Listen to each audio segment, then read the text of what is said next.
Welcome back to my Mental Health and Crime channel. My name is Huda London.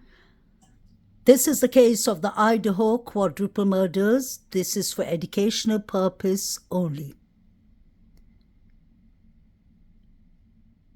This is the director of Idaho Police, the chief director. His name is Kedrick Wills. Have Colonel Kedrick Wills come to the podium, please. Good afternoon. My name is Kedrick Wills. I serve as the director of the Idaho State Police. And as we have this discussion today, I'd like to express my appreciation for your attendance here, because it's important, vitally important, that we get the information that we have out to the public. Crime knows no boundaries. And these murders have shaken us to our very core. You heard the university president as well as the chief of police talk about this small community, and it's a very close, tight-knit community. And our hearts break for the families that lost their loved ones, the University of Idaho, the Moscow community, and even within our entire state. Be assured, the Idaho State Police is firmly in support of the work that the Moscow Police Department is doing, and we are providing every resource that we can to make sure that this comes to a conclusion, and the person or people that this are responsible are brought to justice.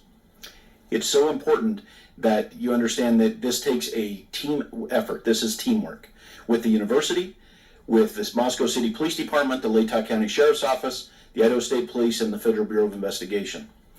It takes everybody to be able to do this, and it's a balancing act. It's a balancing act of getting the community the information that they need to have. It takes everybody to be able to do this. And it's a balancing act. It's a balancing act of getting the community the information that they need to have with making sure that we provide a case that the Latah County Prosecutor's Office can go forward with. Governor Little, Idaho's governor, has assured me that the full weight of all the resources we have within our state are available to Chief Fry and to his team.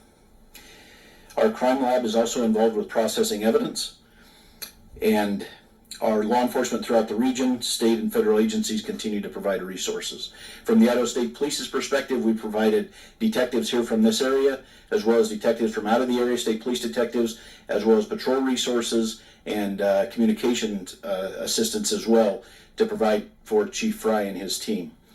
Following this briefing, our communications director from the Idaho State Police, Aaron Snell, if you'd raise your hand, Aaron, he will be the contact for all press media inquiries from here on out.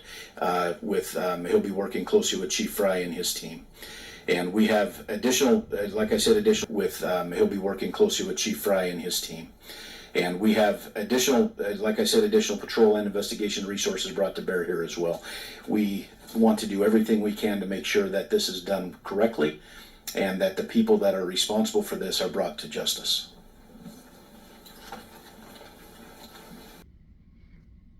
Now I wanted y'all to pay attention and listen closely to Colonel Kedrick Williams of Idaho State Police talking about the fentanyl crisis and opioid crisis in Idaho.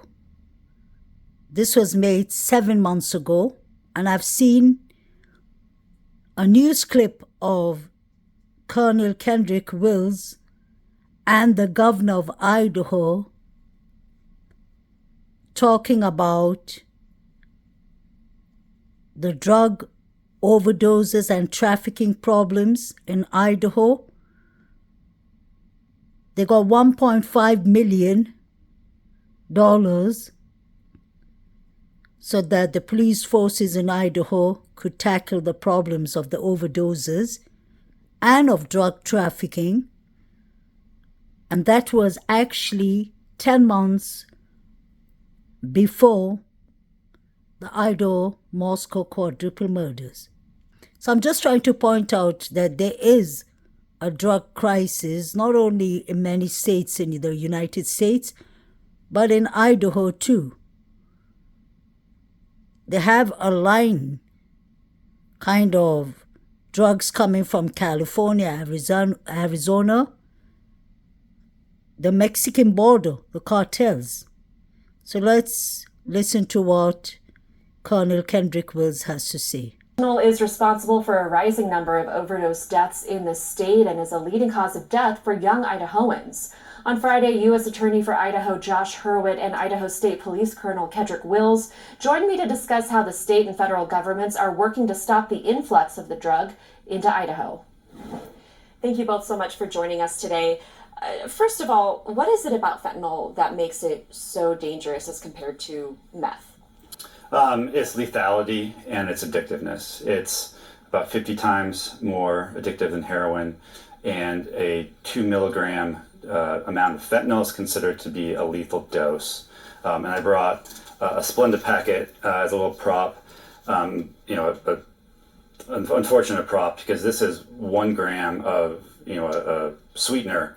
If this was fentanyl, or pure fentanyl, this would be 500 lethal doses. So if you think about the manufacture of fentanyl, it's unfortunately very easy to get small amounts into the country and around the country, and it's in pills normally, and about 6 out of 10 pills contain lethal doses according to recent DEA findings. We know that between 2020 and 21, the rate of overdose deaths doubled in Idaho, and I know it takes a while for mortality data to become public and to process, but from what you're seeing, are we on the same trajectory with that overdose rate rising? I believe we are, and what we use at the Idaho State Police to look at that is our seizures, because there's a direct correlation to how much drugs we're seizing to overdose deaths, which, by the way, is the #1 leading cause of death right now, which is very scary for all of us. And we are seeing, just a quick stat, in 2022 we seized about 65,000 doses of fentanyl, and so far in 2023, just the Idaho State Police, we've seized almost 200,000. So about 4 times what we've seized just a year ago. And when you're talking about it being one of the leading causes of death, we're talking about young people too. That's exactly right. Yes, it is. So that's why we're working cohesively with everybody to bring awareness to this issue, because it is so deadly, and every Idahoan is at risk, unlike any drug we've ever seen. What else are you seeing on the ground? So you mentioned the increase in seizures. What else are you seeing? So we're seeing more users. We're seeing more deaths, of course, because there are more users. As our U.S. Attorney shared, 60% of doses are lethal doses. That's really scary, because they're literally rolling the dice with their life every time they do it. That doesn't mean that 60% of people who use at any given time are going to die. It just means that there's the potential there for that overdose. That's correct. 6 out of 10 doses are considered lethal doses. Do the people you arrest understand how lethal and prevalent fentanyl is? In other words, are they aware of the risk, or is there still a lot of ignorance around it? Well, we believe that most people that are using fentanyl, at least first-time users, don't even know they're using it. That's what makes it so lethal. They think they're using something else, and the people that are providing this illegal drug into our society are very good at masking it. That's why it looks like pills. It looks like a pill that you should take for anything else, and that's why every Idahoan is at risk. So in other words, a user may think that they are taking a hydrocodone or an OxyContin that they don't have a prescription for, that they obtained illegally, and that is laced with fentanyl. That's correct, or even marijuana could be. Any drug could be laced with fentanyl. Governor Little launched Operation Esto Perpetua last year to combat fentanyl. Is it effective so far? Well, we're seeing as I shared, our seizures are increasing. We saw the Operation Esto Perpetua last year to combat fentanyl. Is it effective so far? Well, we're seeing as I shared, our seizures are increasing. We saw the Governor Little proposed and the legislature approved additional manpower for the state police, and so our domestic highway enforcement team will be up and running shortly. We were doing these cases before, but we'll be doing them in greater numbers now, so we think that will help. But enforcement is only one component of this. We've got to focus on the education, so we're outreaching to anybody that'll listen. State police detectives are meeting with them, along with folks from our U.S. Attorney's Office, to try and educate people on this. It was said, when I went around with Governor Little and we had public meetings on this, the comment was made, I think in every meeting, we cannot arrest our way out of this situation. So we're looking at education, enforcement of course, but education as well as treatment programs, and what does that look like to get people the help they need to get them well. What does that education look like, and are your folks in places like public libraries and shelters, as opposed to, I don't want to say just ad campaigns because those are effective and have large outreach, but where are you educating people? Yeah, so I think in general, when you talk about prevention and awareness, it's a all hands on deck, everything type of approach. So my attorneys, my colleagues at my office, we're traveling throughout the state with ISP and other partners to get into schools, town halls, community meetings. The other part of this that's really important is education of first responders, coroners, elected officials. It's still surprising to me when I talk to policymakers who may not understand the significance of this threat. So that's obviously part of this, to making sure that everyone has accurate information to understand what's actually happening out there. So it's everything and everything, and everything and anything. But let's talk about the importance of working with those first responders and elected officials, because, Idaho has 44 sheriffs, we have 44 coroners, and they might approach an overdose scene differently in all 44 of those counties. How does that affect your work? So what we try to do is work with all of our partners, our city counterparts, our county counterparts, our federal counterparts, and help everybody understand, and specifically with the first responders. There are we have a really great U.S. attorney in Idaho who's aggressively enforcing what we call land bias laws at the federal level. That's going after the users when there's an overdose death. Going after the dealers when there's an overdose death. It's good that they have awareness programs for educational purpose, to educate the users, educate families of students who could run into fentanyl easily. They could be just searching for opioids or searching for marijuana, example, and they wouldn't know that it's lasered with fentanyl. So awareness is always very important in every case. It's important that they spread the news quickly, because many people are losing their lives, not understanding how dangerous this drug is and can be. One drop of fentanyl is enough to wipe out many thousands of people. But what I find interesting is Kendrick Wills just said that we're trying to take it more serious with the dealers. The dealers, especially if there's a fentanyl overdose. And then I wonder how serious it's been taken with young people like Emma Bailey's and Demetrius, because they overdosed a young man in Seattle, Washington University and got away with that. The case couldn't be proven on them. And yet again, we saw Emma Bailey partying in 1122 Kings Road. I wonder if Kendrick Wills, the chief or the colonel, if he came to Idaho, Moscow at the police conference because this could be drug related. Just a question.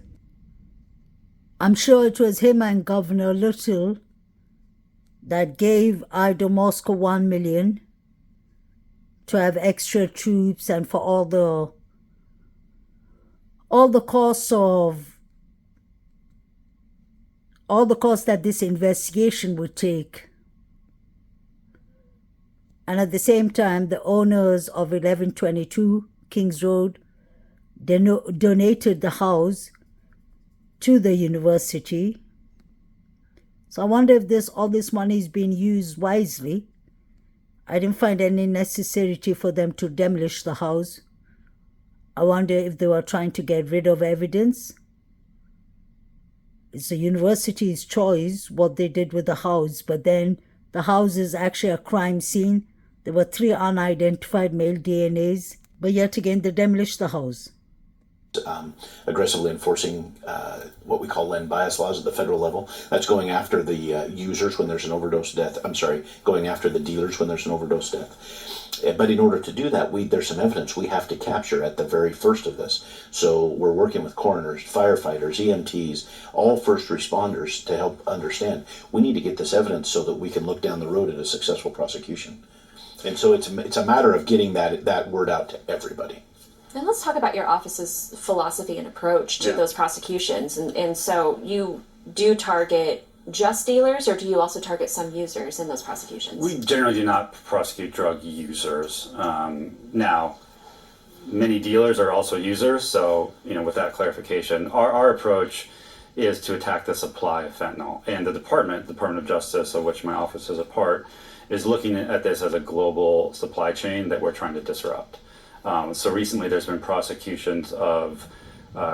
So the global suppliers would be, let me take a wild guess, China, Mexico, the cartels, the semi-cartels. What are we exactly talking about? I hope they're putting more law and enforcement into the homeland security to make sure that these substances do not come in the country easily. But we can see what's going on with the borders, with all the illegal immigrants crossing the borders. I wonder if they're actually getting enough resources out to the agents. Because Idaho seems to be having a fentanyl issue, and it's not only Idaho, Moscow, or Idaho. I think this is in general many of the states in the United States. So I think this situation needs to be taken very seriously, and I think that awareness should be spread everywhere. Libraries, universities, colleges, high schools. This should be a number one priority, because it's such a shame to lose lives over dangerous drugs that are coming in from Mexico, etc. But I wonder if this could have had anything to do with the Idaho Moscow University, the quadruple murders. I know there were murders. There were definitely murders, but we don't know actually if there were rumors. If you remember the guy Dave, who spoke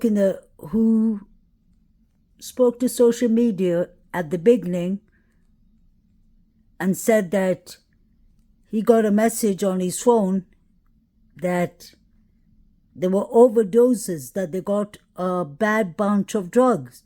So could it have been possible? Just a question that there was overdoses, and then to cover it up, they stabbed them? Just a question. Anything is possible, but because, in this case, nothing should be off the table. They haven't been forthcoming and telling us the truth. They haven't been genuine from the beginning.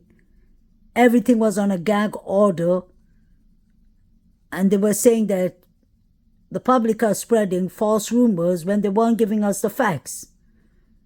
We've heard clearly Jack Showalter telling Maddie, they're going to get you for that, Maddie. Who are they? There was a lot of weird people at the grub truck, especially one person that I kept on showing with the black tracksuit, who looked mixed race, or he may have looked Mexican, Puerto Rican. Honestly, I don't know, maybe Greek even.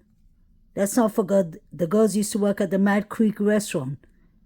Mad Greek restaurant. There is a link of organizations pushing in drugs and honestly college students would be the easy victims for them to give them a big change and make them sell it, because we've seen many other universities, fraternities being caught with drugs and load of money, millions of money, thousands, due to them selling drugs. Wonder what happened actually in Idaho, Moscow. We heard WSU came saying they were going to shake down the girls for money. This is a part, is looking at this as a global supply chain that we're trying to disrupt. So recently there's been prosecutions of companies and individuals in China who are manufacturing the precursor chemicals or diverting the precursor chemicals to Mexico, where the cartels are turning those chemicals into fentanyl pills or fentanyl powder and then smuggling it into the United States. So the department is taking a global approach to this and having some real success in trying to block the precursor chemicals from even getting to Mexico in the first place, and then working with our Mexican counterparts to prosecute individuals associated with the cartels. And then when you get to Idaho, we try to work our way up the chain. So that's why we prosecute dealers, so that we can hopefully maybe flip them and learn where their source of supply is. Usually it's out of state. And then we can work with our partners, generally in the southwest border districts, to attack those distribution networks at the highest levels. Is that philosophy consistent across districts, administration down? Do you talk to other district attorneys about this? Yeah, absolutely. I work closely with my colleagues in this, we call them the southwest border districts, so California, New Mexico, Arizona, Texas. There are a lot of great task forces that are located down there, but we are constantly working with them to make sure that any case that we generate here that leads to a large source of supply, if there's a connection with one of those states in one of those districts federally, that they're able to take the next steps. Of the Southwest, Governor Little recently deployed ISP troopers to the Texas-Mexico border for Operation Esta Perpetua. What did those troopers bring back with them as far as knowledge and techniques? Yeah, so we, a couple of years ago, we sent troopers down to the Arizona border and learned some of the techniques. We sent our domestic highway enforcement troopers, so those that are working these kinds of cases, and learned some of the techniques and how Arizona Department of Public Safety was working. This year we went in support of Operation Lone Star, which is Texas Department of Public Safety. And we sent two groups down there. We sent a group of tactical operators, and their role was in a different, but near El Paso, but their role was to look for those people that are illegally crossing the border.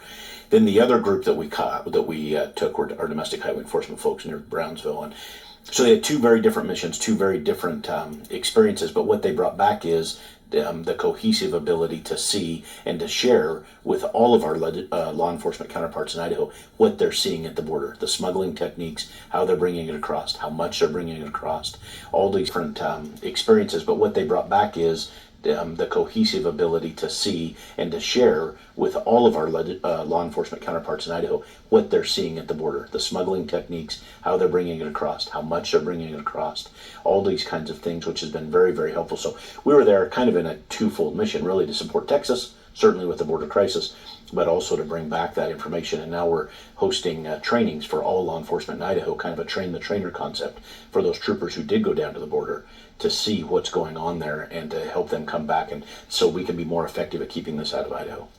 We knew that Idaho State Police has had an employee shortage for a while, wanting to get more full-time positions in your office, out on the streets and out on the highways. Was that an effective use of resources? Are you seeing that pay off? yeah, we're seeing it. It was very effective because of the information that I don't think you can glean any other way other than seeing it right there and being part of that experience to come back and be able to use that information and to be able to use that knowledge here. You know, we send our people to training all the time, all over the place to become better trained at their jobs, just like any job does.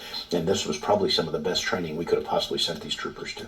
Administration down, do you talk to other district attorneys about this? Yeah, absolutely. I work closely with my colleagues in this, we call them the Southwest Border Districts, so California, New Mexico, Arizona, Texas. There are a lot of great task forces that are located down there, but we are constantly working with them to make sure that any case that we generate here that leads to a large source of supply. Absolutely. I work closely with my colleagues in this, we call them the Southwest Border Districts, so California, New Mexico, Arizona, Texas. There are a lot of great, with my colleagues in this, we call them the Southwest Border Districts, so California, New Mexico, Arizona, Texas. There are a lot of great task forces that are located down there. You'll hear that clearly. Arizona, California, Mexico. Quite strange. Wasn't that the license plate that Inan Harsh saw? He said something like Arizona, California, Montana, Nevada. And then we have Sloan Bello, who said those states too. Could there something be? Could something be going on around these states and Idaho, Moscow? Is that the drug connection? Did multiple 3D scans of the residents, and we have hundreds of hours used by technicians and investigators. Something else that I find very interesting is that XANA Canodal, may she rest in peace, lived in, she studied in Idaho, Moscow, died there, unfortunately. But she and her sister lived with their father in Arizona. And the father still lives there. We heard him saying that on 48 Hours, and he's even done an interview with Arizona local news. I wonder if there's any connections. Could XANA have known someone from Arizona that who could have got them into this? Just a question. Like I said, I'm not going to leave any stone unturned because I believe these four students deserve the correct justice. And so does Brian Christopher Koberger.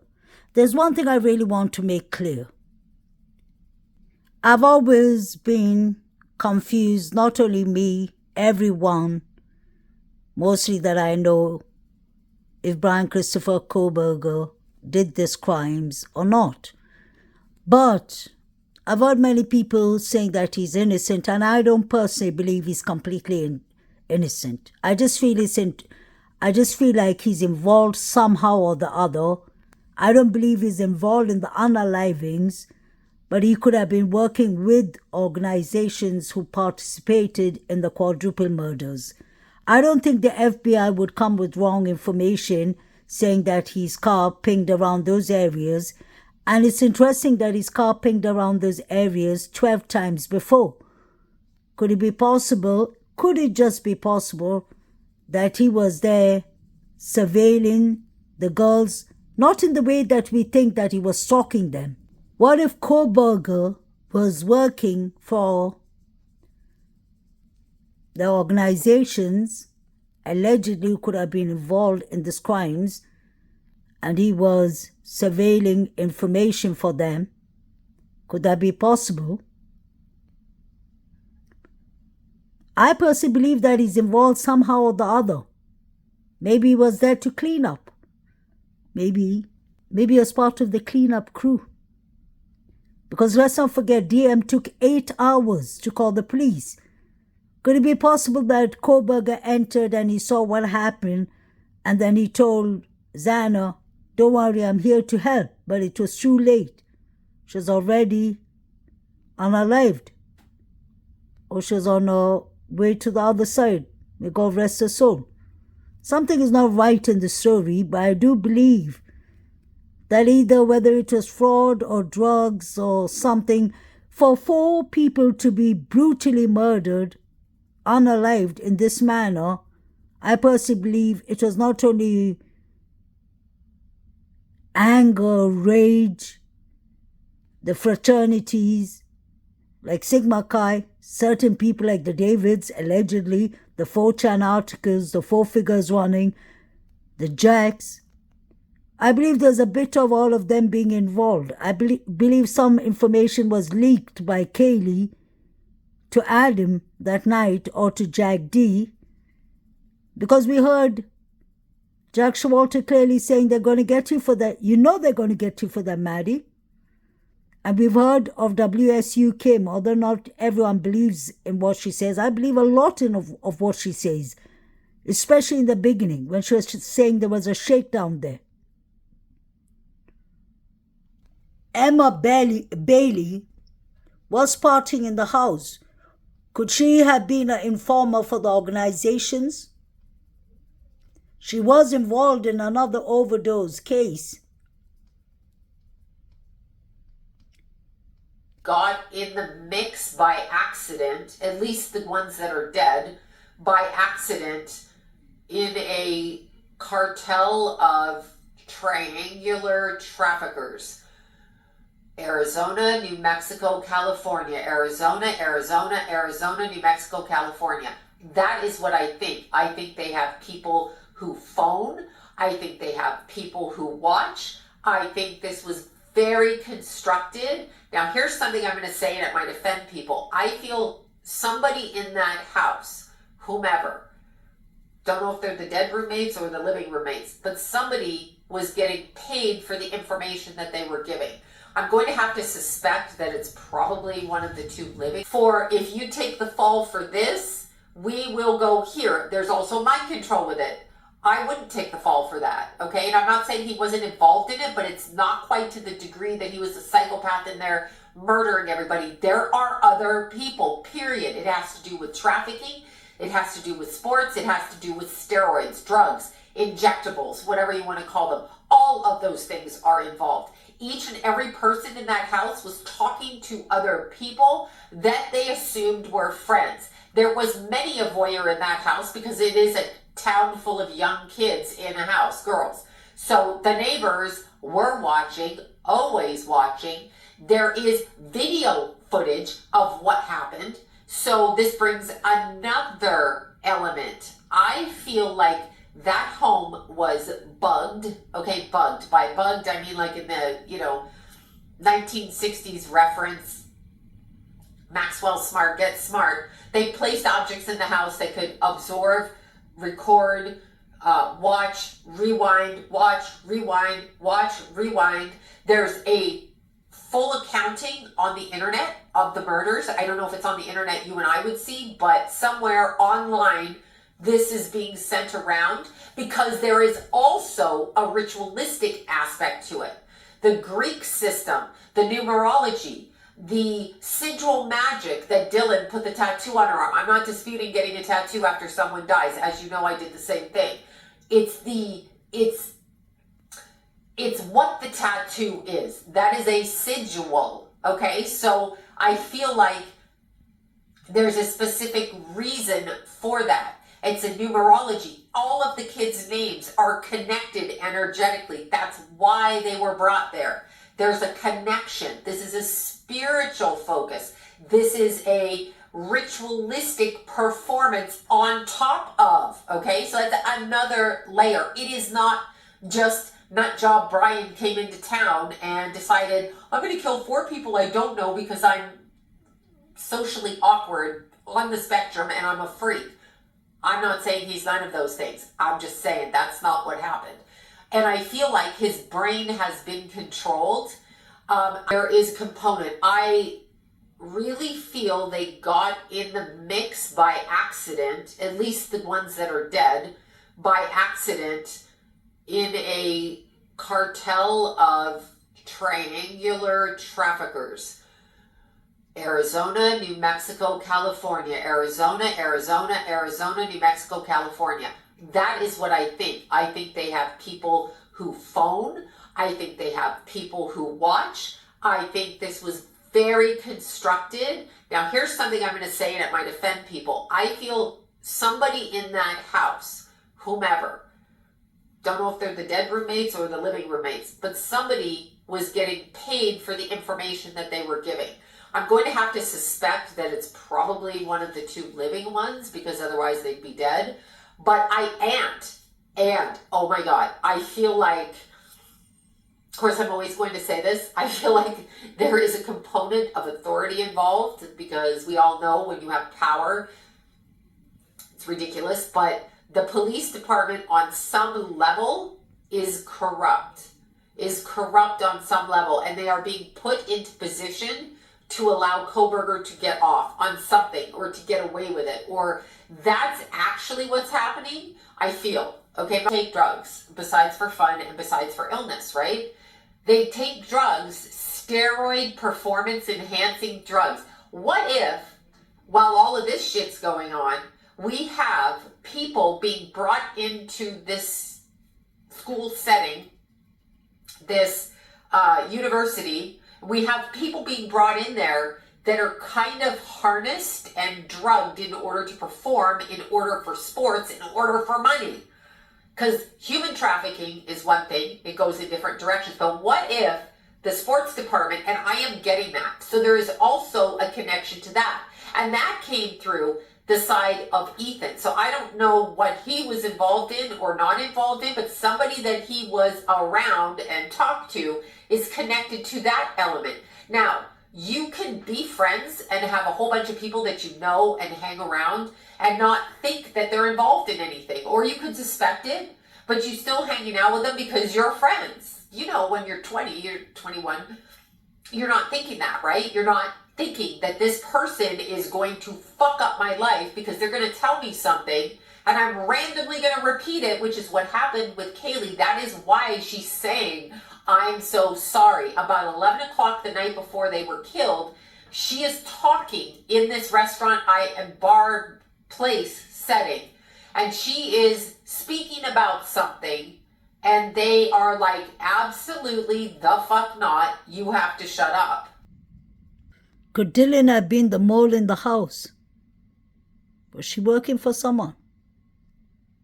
It took her 8 hours to call the police. Quite strange.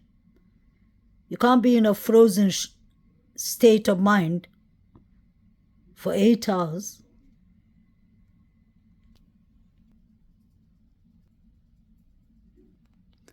Why was there 2 surviving roommates? If 4 people were unalived in this house, did they actually let the surviving roommates leg it? Did they let them run off? Or was it Dylan that was driving the black SUV or truck that passed by Banfield?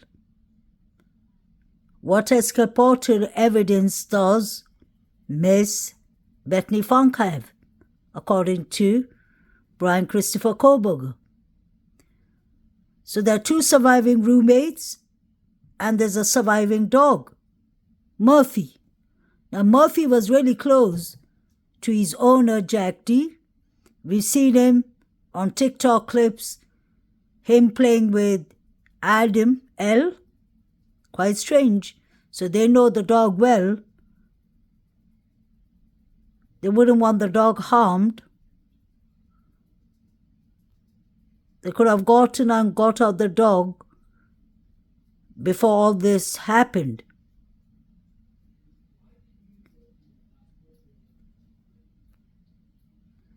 It's impossible that the 2 surviving roommates did not hear anything. That was said in the beginning, and then later on we heard, no, whoops. DM actually saw an athletic-built man with bushy eyebrows. Did you see Saeed, allegedly? Did you see the young man in Banfield with the bushy eyebrows and the Vans shoes? Who did you see, DM? Did you see Jovito? No, I guess you would have made a bit noise. He's too heavy. Just wondering, who did you see? Because BK is 6'2". He's over 6 feet. He isn't 5'11" like you said. Weren't you scared to open the door 3 times? You seem to be quite comfortable, both of you, staying in the house for 8 hours before calling Hunter Johnson. And then he called 911. There wasn't any emergency going on there, was there? Quite strange.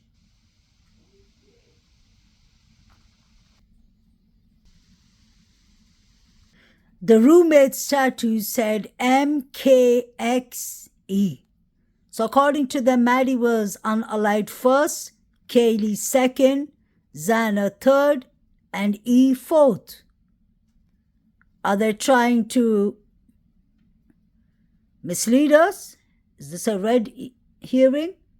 Is there something wrong there? Because I thought XANA was the last one because the neighbors heard the thud and the dog barking. So XANA would have been unalived before E. These 2 young surviving roommates are special. That's all I can say. Really special. I'm happy that they're alive, but something is not right. It doesn't take 8 hours to call Hunter Johnson. Forget about calling 911. What is Hunter Johnson? Is he the paramedics? Is he the police? Is he the chief of the police? Was he running the show? Make it make sense, DM. Make it make sense, BF. Make it make sense, Jack Showalter. You passed the threat. You know they're going to get you for this, Maddie. What did Maddie do? And you'll actually got Maddie, Kaylee, XANA, and E. We have heard in the beginning that Kaylee had a stalker. It does make sense. Was it the organizations that were stalking her, bugging the house? Was there mole in the house? We heard that DM asked Kaylee to come back. Kaylee was homeschooling. I wonder why. Did she feel unsafe? And we know that Kaylee bought herself was it the Range Rover? She could have bought it from her own money, but I've heard other speculations. I'm just wondering. Kaylee got the most injuries. What did Kaylee find out? Did she find out about these organizations, about trafficking, whether it was human trafficking or drug trafficking? Did she research it? Did she overhear someone in the house, maybe the surviving roommates, allegedly working with organizations? Was she about to spill the tea? Let me know what you think. May the 4 victims get the correct justice and Brian Koberger, if he's not guilty. I personally believe he is involved somehow or the other. Please like, share, and subscribe. Have a lovely weekend.